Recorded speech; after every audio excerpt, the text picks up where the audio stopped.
Where's that meeting at? Right here?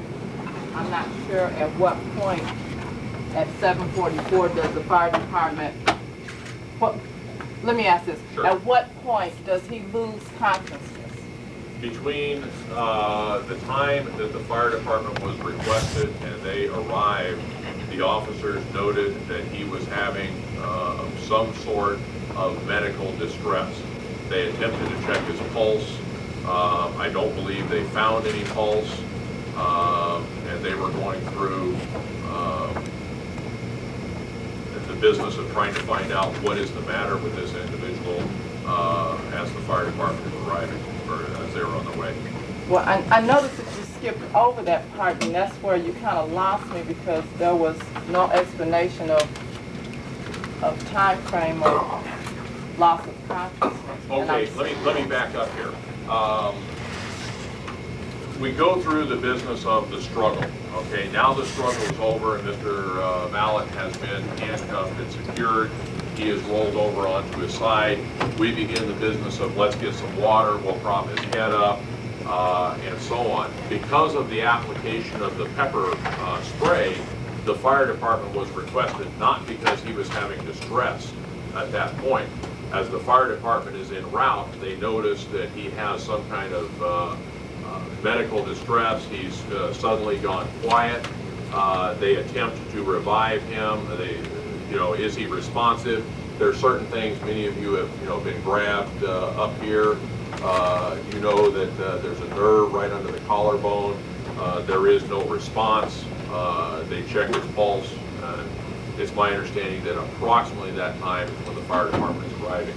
But they were originally called by the sergeant because of the application of the pepper spray. We wanted the fire department to continue the treatment of washing him down and so on. Out of curiosity, Detective Brewster, was there any blood at the scene?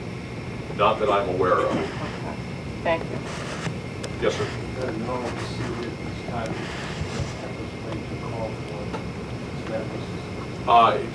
In most cases, I will say yes. There are some circumstances, for example, it might be applied at a precinct station.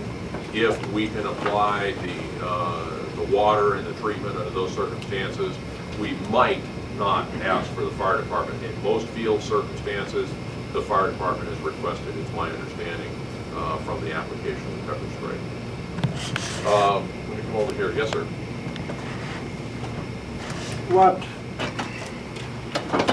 reasonable cause did the police have to stop it, other than a lady saying that they were in her complex and the interpretation of trespassing was added to their presence there?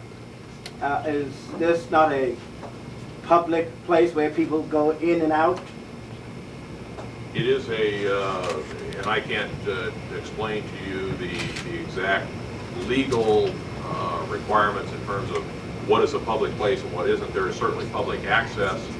Again, going back to the reason that the officers were there, we are looking for individuals who may be involved in the 3 homicides. We had information that there may be a retaliation at that location as a result of one of the homicides. So the officers are looking for folks who may be involved in that sort of activity. The lady indicated that they were trespassing. It is posted no trespassing. The officers are under the impression that at that point that they have a legitimate stop for the trespassing and also to inquire as to why they are there and look further into whether or not these are possible. As a follow-up question, Sure. how many other cars did they stop during the course of the day as a possible suspect for retaliation or retaliation? I'm not aware of that. Yes, ma'am. You said that the initial reason for stopping him was that they wanted to talk to him because of the call they had received. Was this explained to him? That they were only talking to him because they had reason to believe that something was going to happen in the complex? Rather than to just start asking him for name, rank, and serial number? Could they talk to him to explain why he was doing something? To my knowledge, the conversation began with a request for the information. Yes, sir. Now, it's my understanding that the apartment manager requested them to leave, and they left with no problem. I'm not sure whether the apartment manager specifically requested them to leave. There was the contact, and right after the contact, they did leave voluntarily. And apparently there was no problem between the apartment manager and Mr. Millette. Apparently there was no altercation. There was no altercation, that's correct. And then the apartment manager contacted the officers and said they were trespassing. And then the officers pursued and stopped the vehicle based on trespassing. That's Am I correct. correct in that? That's correct.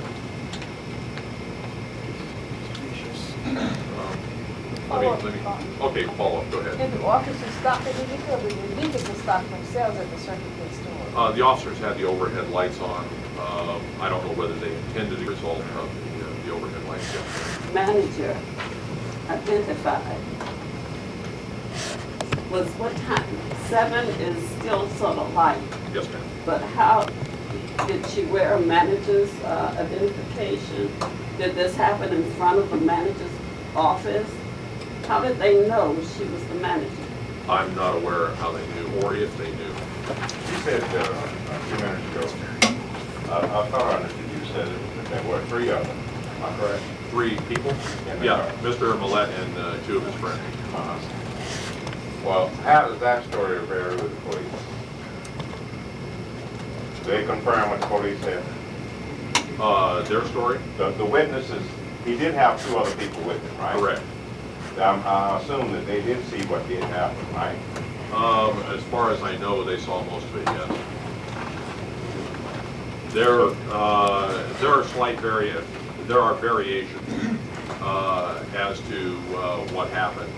I can't recall exactly what they are. I believe they may have indicated that he was pushed down. Their indication, their explanation of the struggle is substantially the same.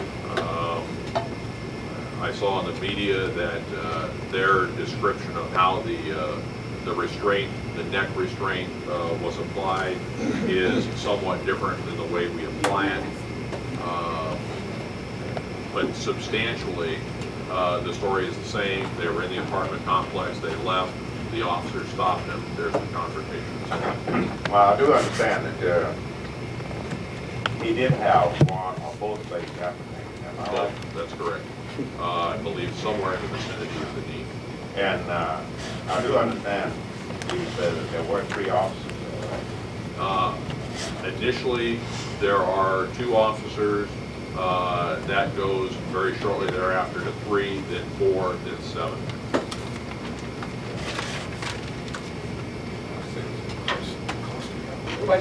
People are wondering, they can't help the thing. I mean, you wonder why we got 3 officers. And the man here just got artificial limb. Why would it be so hard? That is what a lot of people are, including myself, I wonder. Well, I can defer to our defensive tactics instructor. I can tell you from my own experience, 3-on-1 does not necessarily make for an easy arrest, whether the gentleman has the use of his lower legs or not. What you're trying to do is get a person's hands together like this. All I can tell you is from my experience, it is difficult if someone wants to struggle, particularly someone who weighs 270 pounds. Sir, your information, how many times in the military? I did 26 years. Out of that, we did shore patrol, highway patrol. And I do know that just with a stick, I was Navy, just with a stick, you you can bring a man down. And you don't have to kill him to do this. Now, what I was just wondering was with 3 trained officers there, regardless of their size, it's hard for me to understand how they couldn't apprehend this person without using, and I guess we all have to agree, they use unnecessary force, in my opinion. And I think that's what a lot of people are thinking, that they did use unnecessary force in apprehending this thing. I think that's what a lot of people are wondering, and that's why they're here. I'm sure that a lot of people is not here. We're not saying that we got bad police, but I think you got to remember, we all got to admit, old lady saying is, it's always that 10%, or that 2%. And under these circumstances, it's leaving a lot of thoughts to a lot of people. And what I'd like to see, and I'd like to not happen, is how the community to get bad feelings about the police department, like we've been trying to work with them, to get better relationship with the police, and this is not helping any. Well, we share your concerns, sir, and we want the best possible relationship with all parts of the community. I agree with you that you can take a nightstick and do a lot of different things to an individual to get them to comply. We have a use of force continuum that we discussed. And certainly in light of media in recent years, we don't want to jump right into using the nightstick. The tactic that we prefer is to try and hold a person down, I mean almost literally, sit on them, force them down, get enough muscle power on those arms to get them handcuffed. Obviously, the whole thing would be a heck of a lot easier if everybody we stop would just do what we ask them to do, turn around, put your hands together, et cetera, et cetera. Not everybody does that. So we have to have this staged level of response. You know, maybe we're just going to have a disagreement in terms of how the Navy does things and how the Phoenix Police Department does things. We try, and we are successful the vast majority of the time in using a lower level of force. And if it takes 3, 4, 5, 6 people to sit on someone to get their hands together and avoid the use of a nightstick, consider ultimately what happens is we don't have the officer. Everybody gets dirty, injured, the use of the nightstick. Maybe 3 of us big folks could take a person down. Like these are pretty strong. Got to end all this night really of this meeting. We got another man that's dead, okay? And we want to know what time it really is with you officers. You know, because we have sat here through the Rick Rankins thing, and we went through this same process, but the killings are still going on. And we want to know, now as far as I'm concerned, I've said many times since I started working with police brutality in '81, that you officers needed to have some type of control. You were out of control as far as working with our people. And when I say my people, I mean blacks. I have 3 black sons out here too, okay? I am sick and tired of around here and talking about it like it's just another little old bitty thing. It's serious business. And you all are gonna push the blacks like you got going out here in California. Because you know, this man was killed for no reason. You have no way that you can make up for that. And there's no need of sitting down here acting like we're just some dummies, sitting down here listening to all this nice talk that we're doing here. You know what I mean? We got another family that's out there, and children without a father in the black community. I suggest that we have a citizen police review board so we can look at all of these cases. I cannot trust you police. I refuse to. I don't care how much I like the chief or none of you guys. I don't trust you as far as it is with my people right now. And I want to make sure that people like me are sitting there looking at how these things, what happened, what really happened. Can we just trust you guys to tell us what happened? Can we trust the media to really give us the right story when y'all working together? Oh no, oh no. And we're not gonna keep putting up with it, Chief Garrett. We are not gonna keep losing our people. ACP right now. This is the president. I'm about the Black United Fund, and I'm about kicking ass right now, because I'm tired of it. So we're gonna straighten it out. We're gonna stop all this pretty propaganda talk, and we're gonna organize a community police review board to review you guys. Because you're out of line. You're out of line. Again, I didn't write down your chronology. That's What is the time, from the time your office observed the car going into the apartment complex to the time it exited, how long was the car on the property? I think they first observed it at 7:05 and the traffic stop was at 7:13, so it's approximately 8 minutes. The vehicle was in the property less than 8 minutes, and when asked to leave the property, the driver of the vehicle left as requested. And that I'm not sure if he was requested, but he did leave voluntarily. but it was yes. on the property less than 8 minutes. Yes, sir. And in your judgment, or the judgment of your officers, that suggested trespass? That's what the officers believe, yes, sir. Thank you. Yes. Is that the only vehicle that was targeted all night? I mean, you said you haven't reported anything else. It seemed to me that the manager picked that vehicle, but there was more than one vehicle. Was it in fact, now I'd like to know, what color is the manager? I don't have that information. Now, Wait, okay, go ahead. And I'm not want to get upset about this, but I think there's some about information. It shouldn't be such severity. If it's a matter of a person reporting that they saw black people in the parking lot, was it a black or white person who saw it? Who reported it? Now you give us all the other information. Was there any other cars targeted that evening?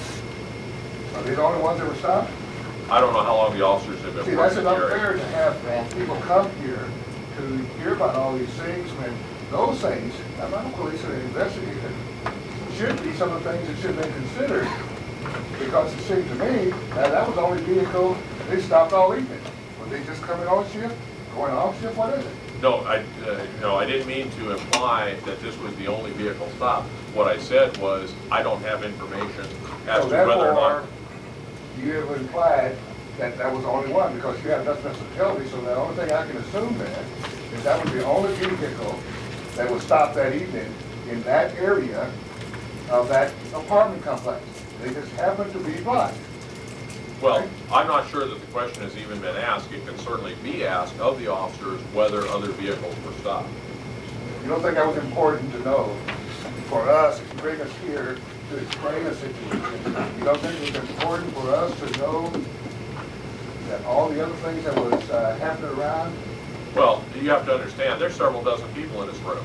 I can't anticipate every possible question that's going to be asked. All I can provide you is the information that I know up to this point. So therefore, the police department seems so colored, right? I don't understand your question. In other words, you can't tell me whether it was who reported to the officers to check it out, what color they were, whomever. So the police is blind in terms of color, right? If I had a copy of the report, I could tell you what the ethnicity of the manager was, but I don't have a copy of that report because it's not complete yet. Excuse me. Yes, ma'am. My question at this point is, has your investigation revealed whether or not there was an array of passengers in this car knew anybody who was having any ascertain whether or not they actually did have a girlfriend there, or a buddy, or a pal, or something? To our knowledge, they did. But we have questions. We've asked, you have, right?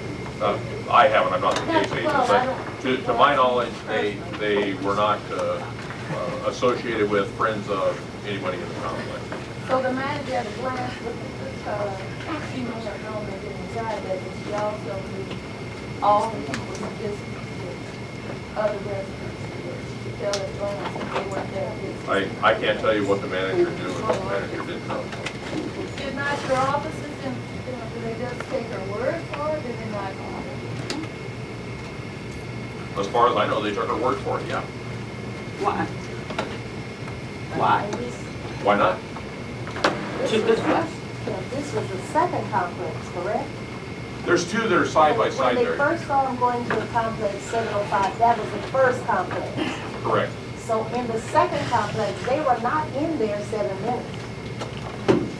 Well, the officers saw them, the officers, as I understand it, were looking in the rearview mirror and saw them pull in to To the first complex. the first complex. I don't believe they were positive as to which one they pulled into, because they're right next to each other, and there's a But wall. in your statement, you said they left one complex and went to another complex. The officers did, And the yes. second complex is where the manager observed this car that she did not recognize, and I guess she knows everyone in the complex, evidently. You know, how large is the complex? That I'm not aware of. And how many residents are there in the complex? Pardon? How many residents are there in the complex? That this lady could determine that these people were not residents. She knew every single individual in that complex. I can't tell you what she knew and what she didn't know. All I can tell you is what she But told the us. police figured that she knew. We assume that an apartment manager knows her residents, and certainly she has the authority. Sir, I have a daughter that lives in a complex that has 800 people. Each one of those persons have 2 parking places. The second parking place is for visitors. Now, it's impossible for the manager of that complex to know who should be in there and who should not.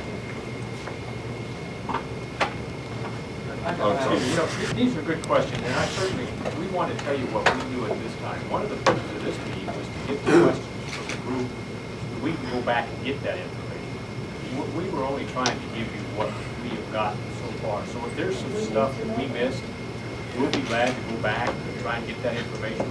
And that's the purpose of having you folks ask the questions so that we can get that information to you. Excuse me, sir.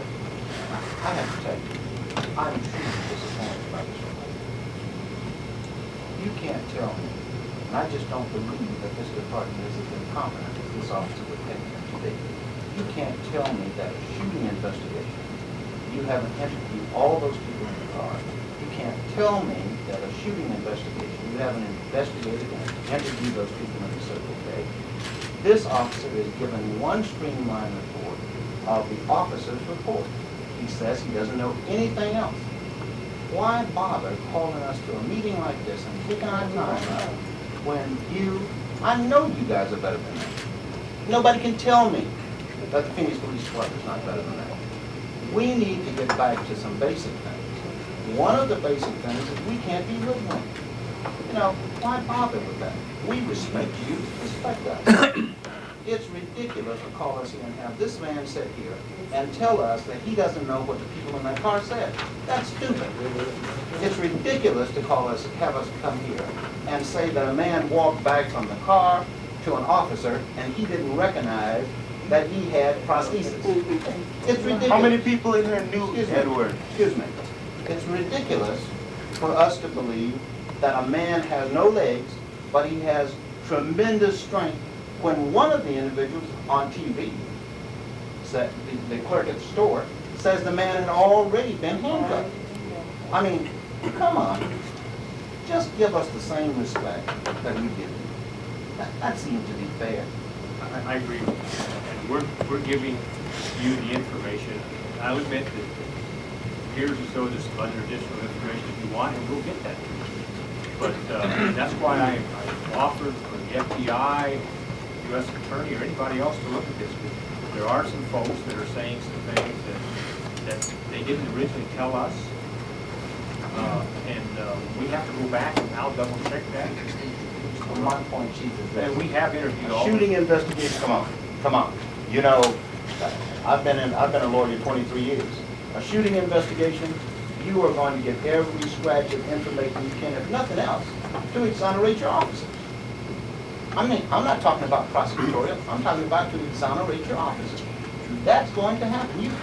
Nobody can make me believe you guys let it come. And we have done that, and we're in the process of doing that, sir. The problem is, we wanted to get this, what information we had now to the group so that we could get back to you with some additional questions so we could go out and complete that type of investigation. I don't We mean interviewed all the I don't mean to be argumentative, but I'm simply saying this. You can't convince me that departmental reports have to be written on that.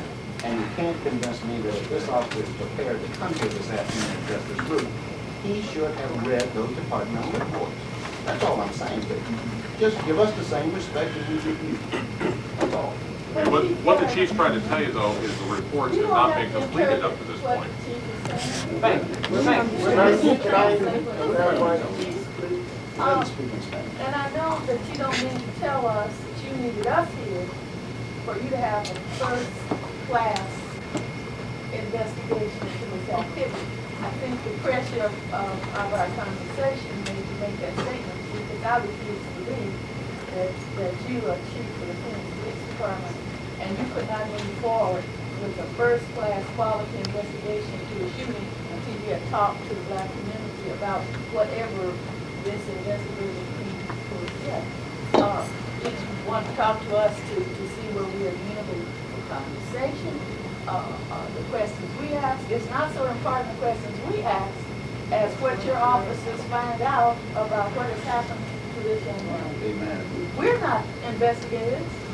We're at the mercy of the media and gossip and what we heard and what somebody thought they saw. We have come to you as citizens of this community and not exactly idiots.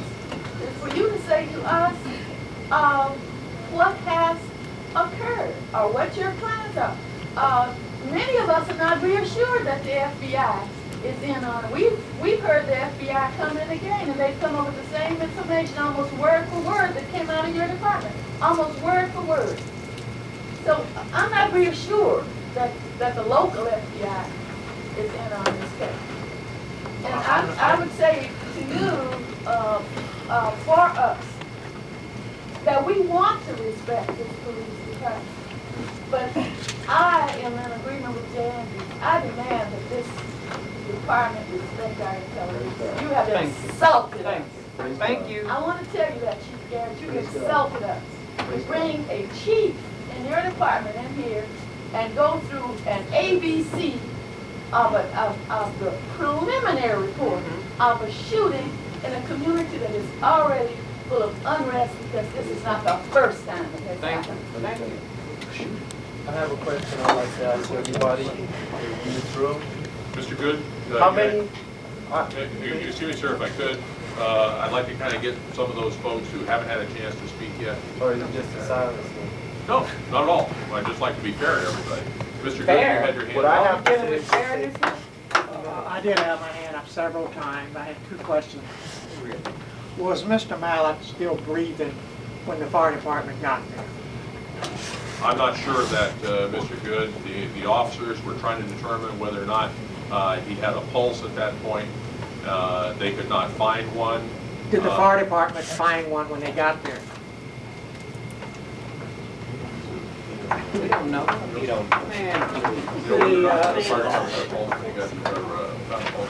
The second question I had, we talked about the FBI. How long is it going to take for them to make their investigation? Any idea? You know, I asked them to start this as soon as they can. I have no idea how long it'll take. Sometimes it takes the FBI months to complete. And then the question comes up whether they're going to be local FBI or someone else. I'd like some additional information on that. That's all. I would like to ask everybody in this room, how many of you knew Edward? Personally knew him. To know Edward is to know myself. Yeah, I feel like I know. You're his mom. I'm talking about everybody except his immediate family. Nobody in here knew him? I knew him. All black men are my sons. Nobody, none of you guys back there knew him? None of you? No. Nobody. You didn't know? So what's the purpose of the question? The purpose is, I knew Edward. I might have known him shortly. Might not have known him a long time. But I knew him. When my cousin first came to this country, he bumped into him. And they were associates. And personally, from what I know about Edward, he in my opinion, would not have resisted an officer. Because for one, Edward is responsible for incarcerating a few of my friends on the south side and the west side. So why would this man that helps police officers in the community turn around and disrespect the police officers? Why? You see, why would a man do that in certain incidents in the past have helped the police officers? The same drug enforcement people that we are paying our tax dollars to. Why would he resist a simple traffic? Simple. He get pulled over. He had money. He had a large settlement he wanted. He can afford insurance, tags, registration for his car. So why wouldn't he have handed him over to the cop? What kind of car did he have? That might be it. Was he gold, a fancy he had car? gold Dayton's and it was Oh, was he there? No, Right but there. see, the car, in my opinion, doesn't have nothing to do with it. Not to your, in your opinion, but what Because about of the the officer? fact that Edward, we refer to him as Big E. And he had a lot of people that liked him and a lot of people that disliked him. But the police point, from the police view, I personally think that something is going on. You see what I'm saying? Something is going on. Why did this man that me personally would more or less have to help or offer my help to help him out of his chair resist arrest to a police officer? Why? Maybe you said it before I arrived. Was there a warrant out for him? I know you got some officers out there that take trespassing seriously, okay? But once he had left that property, was there a warrant that could have started all of this or something? No. Now, one more thing. If I know where that nerve is, why don't your men know? I think they do. Okay, if I know what can happen as a result of excessive amount of pressure, why don't they know that? You know, this is the third time that someone that I know that hold has been applied to, okay? A month and a half ago, the same hold was put on an innocent person in front of me and a couple of more folk. When I saw his eyes bulge, I ran in my house to call the police. When I got in there, I thought, why am I calling the police when all the police are out there? I don't know, I guess I went crazy. Wait a minute. On my way out the door, I saw my shoe, and I picked it up. It was a heel about this high. He still had that hold on this young man's throat. I went up to him, and I grabbed his arm, and I drew that shoe back, and I asked him to please let him go. When I went back as far as I could go with that shoe, that's when the lady next door jumped off the porch and said, "Jerry, don't do that." It was that point that one of the officers took my hand and he said, "I'll take care of it." Now, a couple of seconds passed. I had to look at him and ask him, what in the hell are you going to take care of? Why did you stand here and allow that to happen? You saw that child had done absolutely nothing. After they left, I went in my house. I called for a sergeant. He wanted to know what I wanted. I told him what I wanted, and I told him exactly what I saw. I even told him that I should have been arrested for attempted assault. He says, "Oh, that was me." I said, "I beg your pardon?" He said, "That was me." I said, "Well, who might me be?" He says, "Well, I'm Sergeant Henley." I said, "Sir, can I ask you a question, please? Why in the hell did you do that?" He told me, ma'am, I get sick of the bullshit. Week later, a couple of friends and I, we went down and talked to a lieutenant that we worked very well with. He went all through that roster. He couldn't find a Sergeant Henley any place. 3 days later, this cop car pulls up in front of my house about 8 o'clock. I was sitting on my porch. The door opened, he gets out, and he stands with his hands on his hips, and he asked me, do you have a problem with me? I said, I don't know. Who are you? He proceeded to tell me that his name was Sergeant Landry. I said, AKA Sergeant Henley, and he laughed. So you do use those holes out there, okay? Now, I'm not stupid enough to come in here and call no names to you if I don't know what I'm talking about. But something has got to be done. And it seems as though to me that you are enjoying punishment at your, by your hands, at our mercy. Now, you can't see everything that's going on, okay?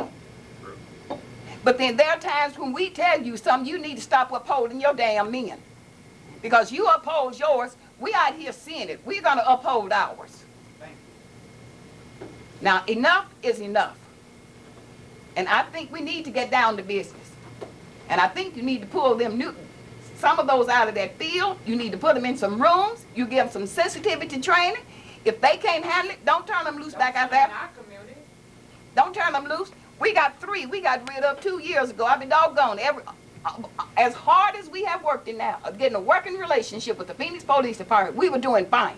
They have come in there in less than 2 months and tore down what we built up. It took us a year to do. We're not going backwards because of your folks.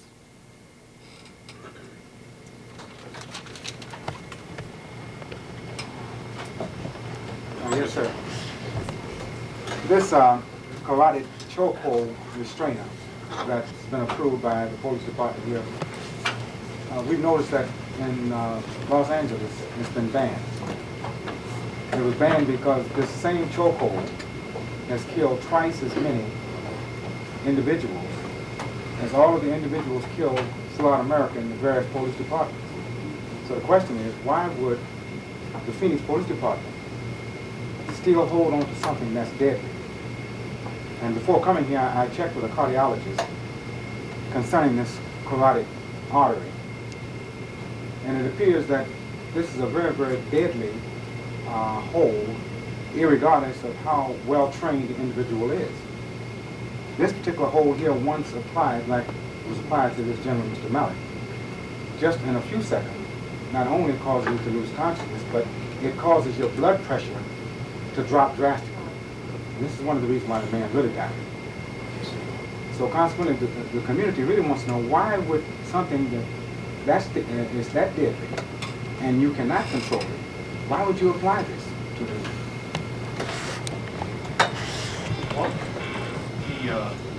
the levels of force that we use, that is the next one before the gun.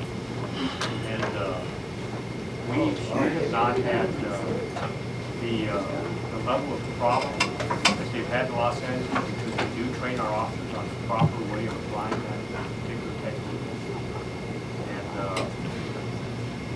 to my knowledge, going back to the last 10 years, I don't know of another person that died in which the officer applied that technique. Well, I wasn't talking about the city of Phoenix, but I mean, just like attorneys use precedents. Precedents have been set in Los Angeles concerning these huge amounts of debt. And I'm quite sure that this department here is privileged to that particular knowledge. This Phoenix should know the amount of deaths caused over there by that chokehold, but also eventually, the more arrests and the more chokeholds that's been applied, it's going to amount to the same situation over here. And my second question is, Officer Espindola, when he was trying to subdue Mr. Mallet, was he standing or sitting? He was actually laying mostly on the gentleman's back. Well, then the chokehold was applied while he was on the ground. Yes, sir, it was. Well, then that's really undue force. Really, we need to arrest all of you officers. Don't you think that that's sort of Get away with murder and we can't? This is a sin. Seeing someone that works with a lot of our young people, especially an element of our society in which a lot of people would rather go away. I didn't even hear about the story via news, my telephone. And they asked me, did I hear what happened, because this gentleman would often talk to kids similar to what I do as well.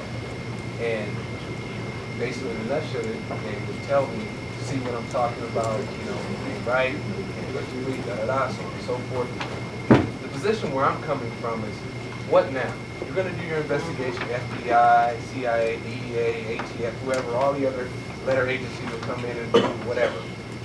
But that's going to go away. But what's not going to go away is the sentiment in our community, not just the black community, and not just the Hispanic community, but in all communities, that law officers, law enforcement is not to be trusted. I got a call from a gentleman last night who was a business owner in Falcon, he's Anglo. And he said, Warren, you and I both know that this wouldn't happen to this guy if he was not black. And this was not me feeding him information. This is his perception. So if you have people all up the line perceiving this, there's some serious damage that has been done in the community. And then I guess what I really ask, another person alluded to sensitivity training in terms of the officers. I know for a fact in dealing with situations, you can deal with a situation the right way and the wrong way. Sometimes just how you approach an individual can aggravate or escalate a particular situation.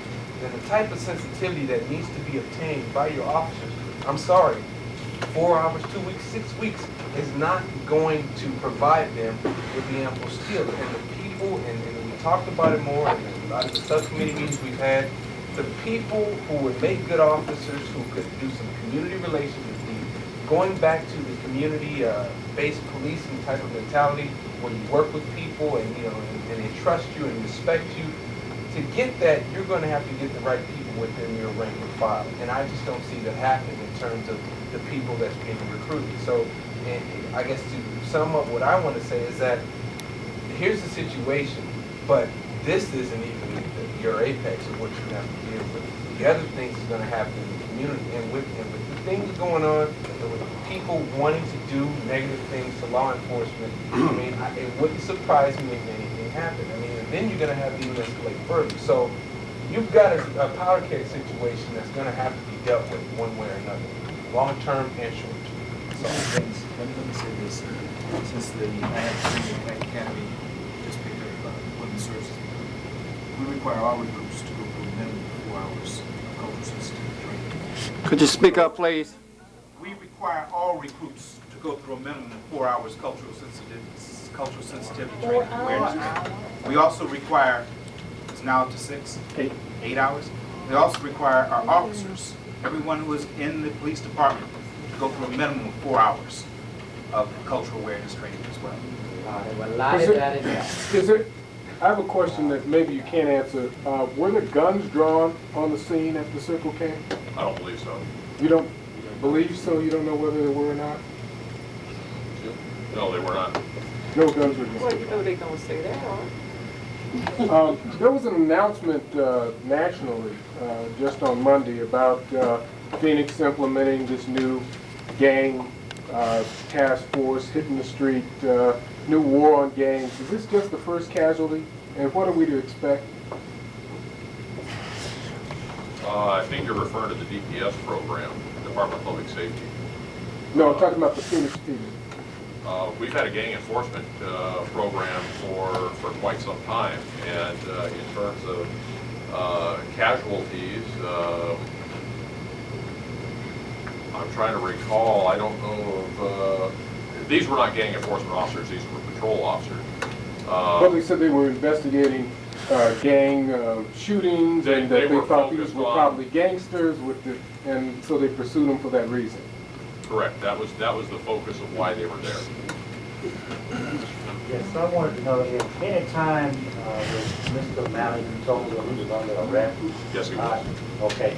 I understand that he, from witnesses, that he got out of the vehicle with his hands up. I don't have that information. Okay. The information, Mr. Fennell, the information I've got is he got out of his vehicle and immediately went back to the police car. Hold himself up, most likely. Chief, you asked what people want to know. I take some pride in trying most days to be reasonable on most things, police included. What ultimately I want to know from you is why the death of a citizen of this city is dead. And all I can discern is that his ultimate crime was being in a place where somebody believed he shouldn't have been for 8 minutes. 8 minutes in the wrong place, having acted suspiciously, not wanting to pull in front of the police car, and for having been on a piece of property where someone decided he didn't belong for 8 minutes. Everything has flowed from that, and he is now dead. I think that death needs to be responded to and answered for. And I'm not trying to blow the thing up, but it bothers my very spirit. All I can be told this evening is that a citizen of this city was in the wrong place for 8 minutes. And based on that, he was stopped. And based on that, all the rest of this flowed from it. And prior to that, you saw no criminal behavior, no hint of criminal behavior, and we can't even be assured that the manager of the apartment actually reported the trespass to the officers. There are a lot of questions. This is from the depths of my spirit. It is terribly disturbing. Terribly disturbing. Beyond that, I think the thing the community wants to also know is what is the police department going to do about this harassment that goes on in the community, where many kids and adults will end up going to prison. Basically what Jerry was saying. That happens very frequently. But only in the South and Wood. The And poor West Side, neighborhoods, yeah. not in the Now, rich neighborhoods. The poor neighborhoods get it mostly. Right. We're talking about community-based policing. I was at a meeting last week where we talked about the relationship of the community and officers. If this condition, and I'll call it, be polite, call it a condition, is currently existing at the current levels it's at, we can never get to a joint venture between the police department and the community so that we can stop this gang violence, make it safer for our senior citizens and for anyone who want to live. So I think the community also wants to know, what are you going to do to stop that from happening? Because too often, our youth, they're not the perpetrator. It's the officer antagonizing. What's the status of these officers, and when will you bring charges? Okay, if you'll hang on to that 1 second, sir, the way I would respond to that is, one of the most distasteful things to me is what I refer to as a badge-heavy cop. Someone who will go out and, hey, I've got a gun, I got a badge, I can do whatever I want. That's not right. I agree with you absolutely. This department is nationally recognized as being one of the most open. I'm not sure you have a meeting like this in all departments. It really doesn't matter what other departments do. What matters is what we do. We encourage through focus groups with the African American community, the Hispanic community, mixed groups, et cetera, et cetera. One of the messages we continually pound out there is, doggone it, if you see something that you don't like, or hear about something you don't like, or are the victim of something you don't like, we want you to call. In Ms. McDonald's case, if you get a sergeant who is pardon the expression, a smart ass or something like that, then we have the chief in charge of the Professional Standards Bureau here, totally independent, reports directly to the chief. That operation can investigate that. We don't like that. We don't like it any more than you do. Yeah, we're not saying to do it perhaps, but That kind of crap is eating us up alive out there, sir. Well, I agree, absolutely. It's eating That up is wrong stuff beyond alive. line. But where we have to start, and where we have to continue, is this dialogue. Understand that there are... Excuse me. Go ahead. Yeah, we can dialogue all we want, as people have said, but it's still not curing the problem. The question that we have, what is going to be done about those kind of situations. I hear in this case, as Mr. Hamilton said, the kid went to an apartment building, 8 minutes later, the officers are talking about pulling him over for possible trespass. The gentleman gets out of his car, walks back to the squad car. The reports you gave indicated he walked up to his car and acted like he was reaching in, then they start subduing him. Now, I want to know what caused this young man to tell the officers, I'm not going to give you my driver's license, my insurance, etc., etc. Especially an individual that this young man is saying has been working with the police department and has shown respect and admiration and cooperation. You know, what was said by the officers to antagonize? Or is it the sheer fact that he goes someplace, he leaves, then he's pulled over? Because, quote unquote, he's in a white neighborhood. Obviously, we can't answer the question of what was in Mr. Mallett's mind at that point. Right. Why did he respond that way? As I said earlier, in an ideal situation, there is enough comfort, there's enough trust back and forth between the various communities and the police department that when we pull someone over,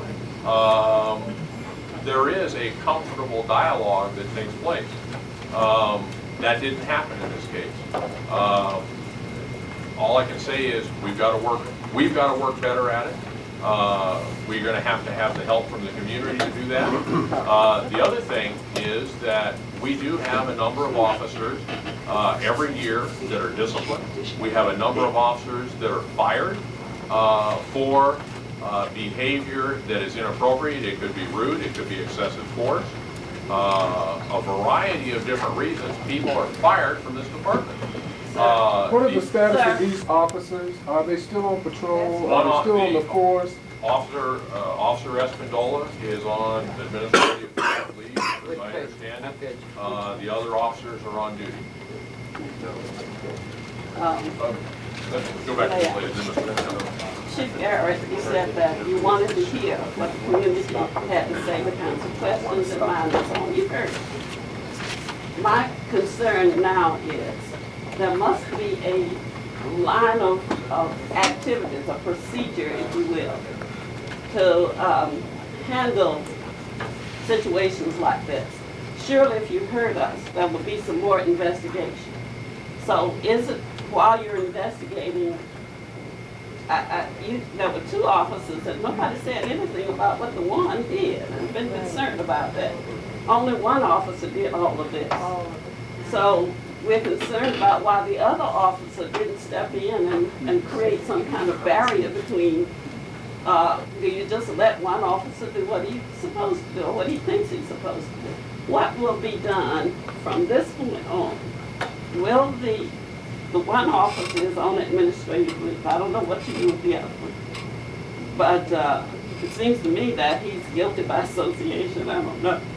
But I'm concerned now is once you've done that, once you've completed your investigation, and if you find nothing else to charge these people with, then will they just go back on the force? If you find something else, what will happen procedurally to those 2 officers? It seems that the additional women who came out didn't do anything either. They just moved over closer. They did get involved and tried to help. Let me explain what happens from here. Well, I'm trying to get rid of all of what happened. I'm trying to move to what's going to happen. That's what I want to explain to you. There's 2 investigations that are taking place within the Phoenix Police Department. One is being conducted by the Professional Standards Bureau. The other is being conducted by the General Investigations Bureau, the Homicide Detail. The investigation being done by the Homicide Detail will be completed. It will be submitted to the Maricopa County Attorney's Office. The Maricopa County Attorney, Mr. Rick Romley, along with his senior staff, will review that investigation. If there is any indication of criminal wrongdoing, it is up to Mr. Romley's office to proceed with criminal charges against the officers. That's one. The Professional Standards Bureau will complete an investigation. That investigation will be submitted to the Police Department's Use of Force Review Board. On that review board will sit the executive assistant police chief, the number 2 person. There will be 2 command officers, 2 commanders from within the department. There will be 2 peers, 2 police officers who will sit on there, and there are 2 citizens who are drawn from a pool of people who rotate through that process. That pool of people is put together by the city manager's office and provided to the police department. So there is a board of 7 people who will review the department's internal investigation. If the department, if the officers, all of them will be looked at. If any of them are found to be in violation of policy, then it will be up to their chain of command to recommend whatever discipline is appropriate. That 2 things have been said in your conversation. It becomes inanimate kind of things, you know, the department, the police, the this or that, and policy. The policy might be the thing that's creating this. It is, because the police is investigating the police. And you know If what it's kind a of policy thing that's and they did exactly what the policy called for. Well, can I just have a word right quick? I got Miss Good. You know, really, basically, whatever went on with what, you know, between the police and the people is actually good. You know, the police just really need to practice some of the words that they preach, nonviolent. Look like to me we need, Chief, we need a task force of men to practice nonviolent way to handle people. We got to have that also in our police department. It's supposed to be in our relationship as being Americans. So I believe that the police need to follow through on some of these things. So personally, we should be thankful that the police did do that. It brought all of us together to see what's really going on. We haven't been together too many times. Well, apparently to me, we haven't been together enough. Maybe we might need to be spanked again, Chief. Put the word out on the street. We might need one more death to bring us righteous. But like I said, we got a problem. The only way to deal with this problem, we got to practice how to get out of this problem. And one of the ways to getting out of this problem is the police got to practice nonviolent tactics to deal with people, such as the way they deal with me. You know, I done had the chokehold. Wait a minute. Come on now. I done had the chokehold. I'd have been choked. I call it police herpes. And right now, like I said, we got a blessing going on here. We got a chance to turn our police department around and make some right police out of them, because all these guys is good. They're just trying to pay the bill and keep the country moving. So let's move. The citizen got to move and ask the police, hey, we got to develop a non-violent way of dealing with people. We talking about stop the violence. Let's start right at home with the police. And if the police don't stop the violence, how in the world the people gonna stop? So the police is our role model. Show us some good faith in stopping the violence by teaching some cops how to deal with people intelligently. If you got a non-violent man, hey, just reach over there and grab his hand and go and put the handcuffs on him. You don't have to break his fingers, pull his hand back, disjoint his wrist, or tighten up the cuff. We can use some very intelligent words. We're talking about cleaning up America.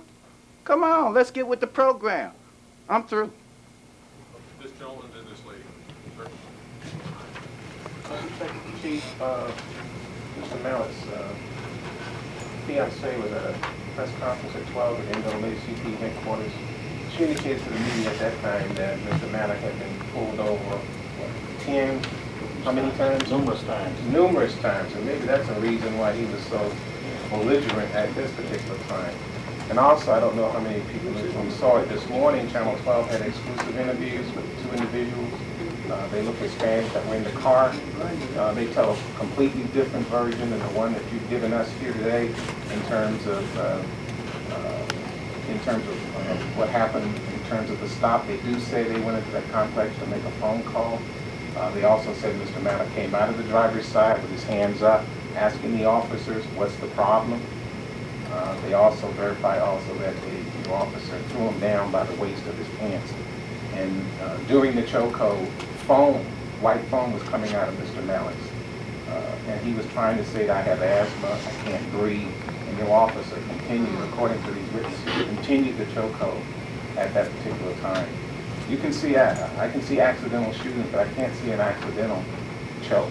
And killing somebody, killing somebody with strangulation takes a while.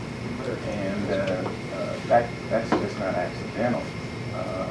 The officer was currently out of control at that time in subduing Mr. Mallett. And I would propose to you that the investigation continue, and some of these people will probably be made available to you, his fiance and the witnesses or whatever. I don't know if you've already interviewed him, but they tell a completely different story. Yes, sir. The investigation is continuing. We have interviewed those two people. If necessary, we'll re-interview them. And that's why, as the chief indicated, we welcome the FBI or anybody else to investigate what transpired. We have never denied as a police department that if we are wrong, we will punish those who are wrong. We do it on a very regular basis. We have 2,000, we've got almost 4,800 employees on this department. We do our darndest to try and get across the message that the gentleman was talking about there, that as much as possible, we don't like confrontation. There's not a whole bunch of folks who like going out and getting in a fight. Even if you win the fight, chances are you end up with some lumps. And obviously that doesn't do anybody any good. So as much as possible, we try and do that. With this many people, once in a while, and as many contacts as we have with the public, there are going to be mistakes made. We try and minimize them. We look into them, minimize the number of them at least, and we look into them as best we can. I think we've got an excellent record in doing that, and we will continue to try and do better. One other comment that I'll put in. One of the major problems that I think has been identified here, and certainly I know from personal experience, is the fact that a lot of white police officers pull black men over for no reason whatsoever. That's true where I live up in Scottsdale. I've been pulled over because I drove a Mercedes, and the officer said, "Oh, your tail look low." Something on that nature. Followed me right into McDonald's. I go into Dillard's department store. I get pulled over by security there. They follow me. It's a systematic problem that's being identified throughout society, not only with police officers and their enforcement duties, but also with society in general. Even, I believe, Prime Time, one of those talk shows, did a whole special on that. They put some white boys into a car, sent them in the same neighborhood. Police didn't bother with them. They put the same black car in with some black guys in there, and they were stopped several times.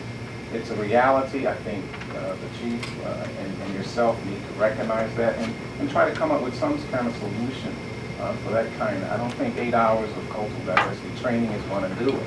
These individuals have to have some daily contact with people in the black community. We're getting to know us better. We're getting to know them better. I think that's all a part of maybe putting some more officers on the street. But it has to be communicated to your officers that they need to stop pulling black people, black men especially, over whenever they feel like it or they're looking suspicious. Because you guys have all the argument on your side. You can always say I was disorderly or resisting arrest and that kind of thing, and to justify your actions. And that's not to be abused in situations where you get caught with your pants down. And I hope, and I know most of the individuals in this room hope that this particular incident will serve as a notice to you that the African American community in Phoenix is just not going to tolerate this kind of behavior anymore. And we will do whatever is necessary, working with you and working against you, to make sure that we can reduce the chances of this happening again. Because I agree with Mr. Hamilton. I don't believe for 1 minute that these officers were going to arrest Mr. Mallett for trespassing. That's a convenient excuse right now, and you can use it if you want to. But he left that place voluntarily, and I've never seen anybody leave a place voluntarily to get arrested later on for trespassing. And one other question I wanted to ask, did this officer run Mr. Mallett's license plate through the computer. Didn't have a chance to, as far as I know. Thank you. This lady and then this gentleman. My question deals with the statement made by Mrs. Good and also Mr. Sampson being here. Though it was not City of Phoenix police officers who was responsible for this death, the same type of thing occurred in the Rick Rankin's death, was attributed to a chokehold. At that time, there were medical reports that suggested that there was something unique to Afro-American men that would cause this to happen easier or something. And so I'm wondering, will that be looked into further? Will that policy, perhaps that policy of using that particular, I mean, I'm sure this gentleman would rather have been shot in the leg than choked to death, you know. So maybe that policy. He had no legs. So maybe the policy needs to, the chokehold policy needs to be looked at in relation to who you're dealing with or what the situation. Yes, ma'am. We're planning on looking at. I believe in the in Mr. Rankin's case, that was applied across the front. But it's still a collapse of the carotid artery or something. That was damage up front, but we're talking about substantially the same application of force in the neck area. Yes, we are planning on reviewing our policy. This gentleman. I would like to piggyback what the gentleman said here. A year ago this past June, my son graduated from Alhambra with honors. He was given a car by the school system. I sat down and explained, son, they're going to stop you. Week after week, come on, frustrated. I wasn't doing nothing because he had a new car that he won. Hadn't missed school since 3rd grade. Graduated with honors. Went on to college. Well, he's now in the military reserve. He's coming home in about a week. I'm frightened. Because the car is coming out the garage. It's going to be spiffed and shining. He's going to be driving again. He might not be the same person that he was before. The same things is going on. I'm concerned. You have good reason to be concerned. Yes. Just to piggyback on that, just briefly, Mr. Mallett's fiance had told me that they had been riding on numerous occasions. And I understand that it is a very, very beautiful car. He has put a lot of money into it. I think his monthly income is somewhere in the neighborhood of about $5,000 a month. So he can afford to have that type of vehicle with all that foam. And she said that they will continuously stop, and officers would ask him, where did you get this car at? That was the question that they would always ask, you know, where did you get this car? I also heard eyewitnesses indicate that there was an alleged celebration. Officers were alleged to have been high-fiving. Okay, I don't know if you've heard that. Yes, we have. We're looking into that. At the scene. Really? You know how you high-five, you know? Afternoon, people. I have one question then. I have a question before I get out of here. After I finish. Okay, Rev. Doctor. Chief, I have had the highest respect for this police department as well. You know. And I have defended this police department and talked about you across the country. But there appears to me to be something extremely lacking in what occurred with Mr. Mallet. It appears to me that the police department, or let me say, those individual police, were acting not in the best tradition of the Phoenix Police Department and has done this department damage in the black community and with those of us who were invited here today to hear what you have to say, as we have done in the past, and as we have sought to interpret the best side of this department. Today, we go back and we have little to defend, because obviously an egregious wrong has been committed for which we have been given the most inane answers. It appears to me that, Chief, that you need to have a competent investigation of the matter, invite us back again, so that your technique of investigations will be brought forth and not depend upon my lack of knowledge to ask you the right question so you can go back and ask somebody else.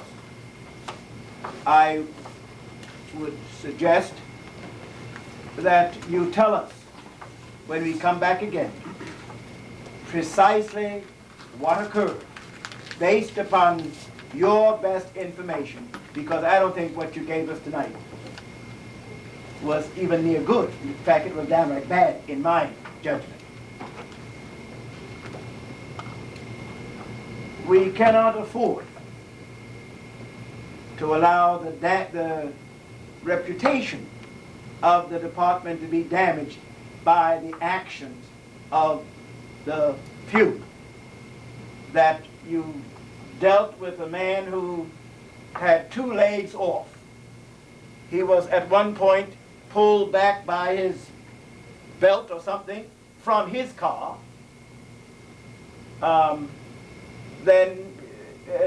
If he has no legs, I'm not so sure how much leverage the dude had standing up.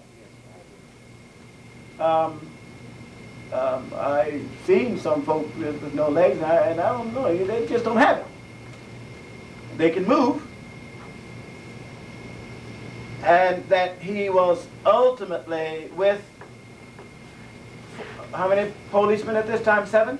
Total of 7, sir. 7 around, on the ground, choked. Well, you don't say which is choke. You say choke or choke hold. What do you say? It's a carotid restraint hold. Carotid restraint hold on the dude. On the gentleman, on the ground. Sufficient to kill him. That, to me, is undue pressure when perhaps another method could have been used to restrain him, even since he had no legs, he didn't have too much to kick with, to hold those arms or something. Something else could have been done to avoid what has occurred, and it has damaged your credibility, at least with this officer. Now my time? Do I get my last minute now? Okay, so what I'm saying to us, I'm speaking really to my people right now as a black community. Now, what are we supposed to do from here? Are we supposed to keep coming back to listen to these type of settings when one of our men killed by a police officer? Is this what we're using our American education for? Well, I'm glad I don't have a PhD today there. Because I think it's it makes us look very weak to sit up here and let the brothers, I got my shirt ready. This is the brother, he's picturing everything. How long are we gonna take this? And how long do we think that the police is gonna straighten up the police? I say to our spiritual leaders, Mr. Shamsuddin have been trying to tell us for years what to do about it. Dr. Brooks, all these great people. I'm like my man here, Sylvester. I'm scared too for my boys. Because I'm out there in South Phoenix for 30 years. But let me tell you one thing, I don't care what you all say. I don't trust the cops. You know what I'm saying? Because after all, this brother is down, he's dead today. And we can say all we want to say and say it as pretty as we want to say it. But this is another young black man that have been taken away from us. And I want to join in with those who want to do something about it, not just to talk about it. We laugh many times at the funds, but I sure can appreciate a man like the funds, who taught me back in '81 when that kid was shot down, Stanley Wesley, by police for nothing, how to stand up for our rights against the police system without drawing a gun. See, we don't wear guns. We're not allowed to. Or billy clubs, or them pepper, all this. We're not allowed. We're just citizens. See, but I'm going to tell you one thing. We do have some power. So let it keep on happening, and you're going to see the city burn. I'm going to tell you, we're going to burn it down, because we're tired of it. We mothers are tired of seeing our sons buried. We're tired of seeing police every morning when we wake up and every night when we go to bed. Tired of seeing them come get the bodies. Tired of seeing them, fellas. So y'all, you know, you're pushing me to the limits right now. So please, let's do something about it. Well, I was just saying that over 2 hours we've been here approximately, that it's about time to go. But I think maybe what I said tonight is that it's really been insulted. And I would say this, that if we have a response to this from you, then I think it's only fair and respect that we not come here, that you come to us at some place in the community and explain what you have to do. And I think it's probably, coming up here is probably the attitude of the police department. It's the fact that we're on your building, you know. And I counted a while ago, we had probably as many policemen in here as we had citizens. And I don't know if they were all here for a reason, or maybe the fear extends in your own building about black folks. Because it's more than enough here to subdue the blacks that were in this room. So I would hope this, that a lesson be learned, and that when we come together again, that we'll be coming together for substance. Because see, I thank you very much, I'm glad that I was invited, but I have to leave you, and I hope that next time I hear from you, that we will come here and we'll have something to truly say and to take back with us. Let me kind of close, if you don't mind. Well, I certainly didn't intend for leaving with the impression that we were through with the investigation and we had all the answers. We're still conducting the investigation. What I wanted to do was have this meeting before the information in the media got going sideways and everything else, to tell you where we were at this day. There's still a lot of questions that we don't have answers to. We're still conducting the investigation, and one of the things that I hope to get out of this meeting was to get your input on some areas of where you think we should investigate. And if we left you at the beginning of this meeting with the impression that the investigation was through and what we were giving you was all we had, that's not correct. We are continuing the investigation, but I felt it was only fair for both this department and for the African American community that we have this meeting as soon as possible to find out what your concerns were so that we can continue on from there. I appreciate you being here. I certainly didn't mean to offend anybody by giving you the information we had, but that's basically, in a nutshell, without getting into the individual interviews of the various folks, that's basically what we have at this time, and we are going to continue with the investigation. Thank you. And next time, when we meet, if you want to have me meet at any of your locations, you just tell me when and where, and I will be glad to be there. And at that time, I hope the investigation will be completed, and that you will go away from there feeling much better about the information that you provide. Let's say a word before you close. I've listened very attentively to what everyone has to say. I certainly hope and pray that no one looks adversely at the department. The department, I believe, is doing all that they possibly can to try to correct these situations that are or have occurred. It's not easy to resolve situations such as that. And none of us actually know what happened. People that were there that were the actual perpetrators, those that committed whatever might want to deem it, are the ones that have to answer.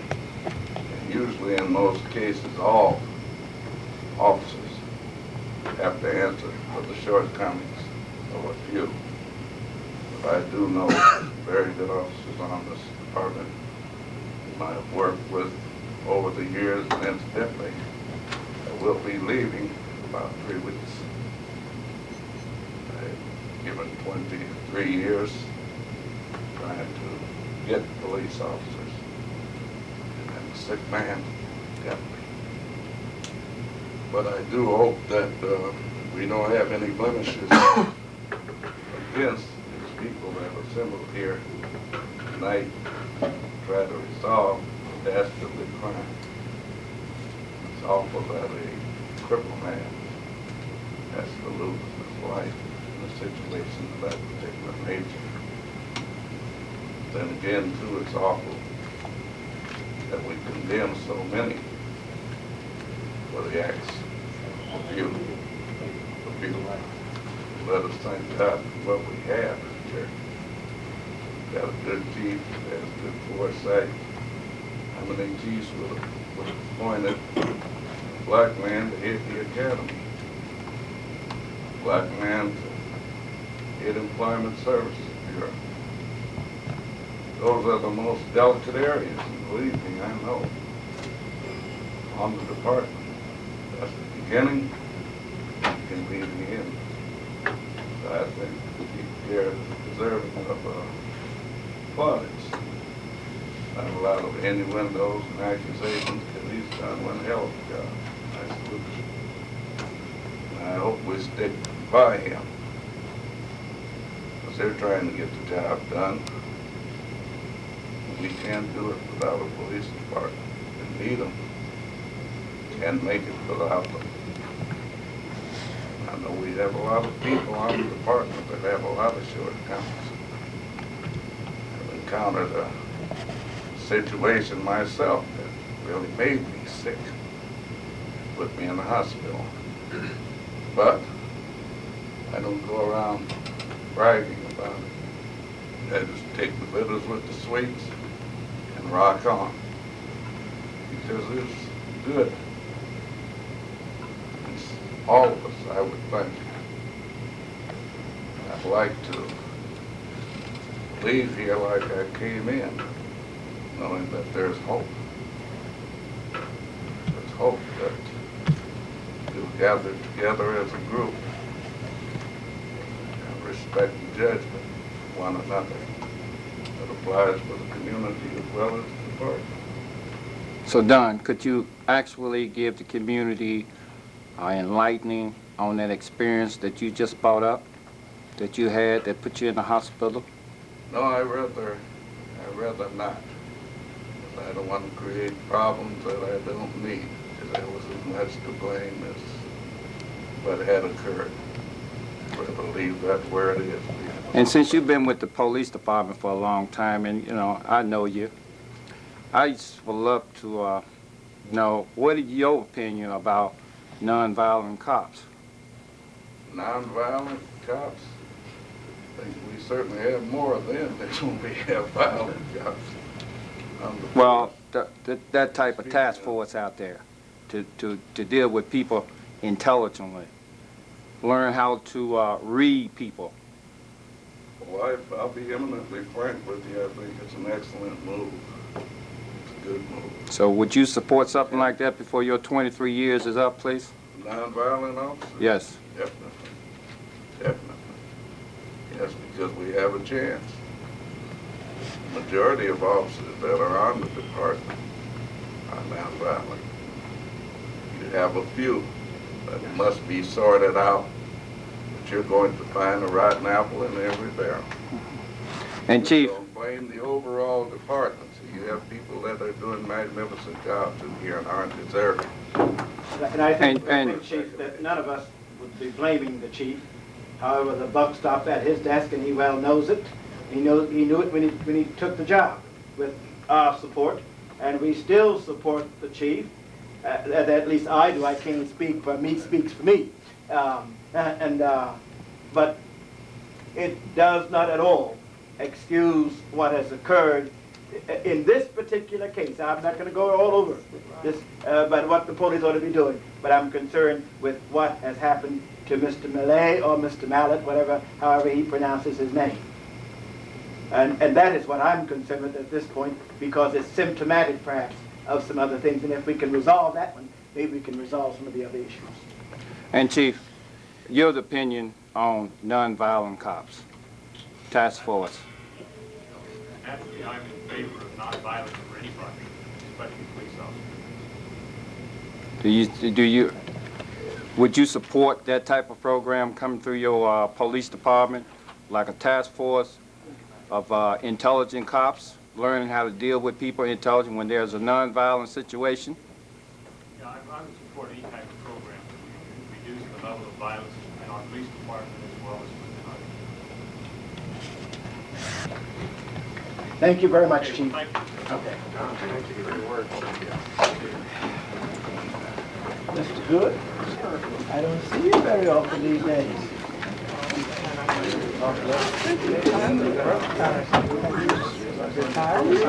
No, I can't afford to, Mr. Good. I don't have, the Presbyterian Church doesn't pay much pension. I'll give you a call later in the week, okay? Hat off to you. I You really don't like even that. have a hat, Don. I have never seen you with it. I take my hat off to you.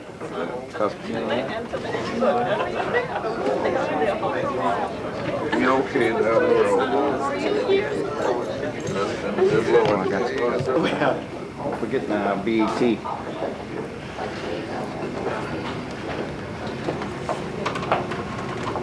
All right.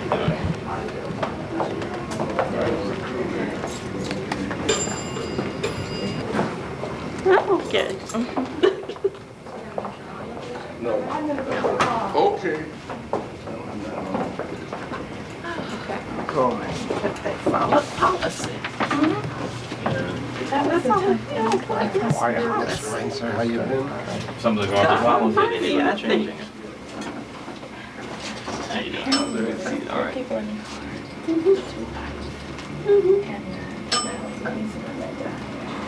Mhm.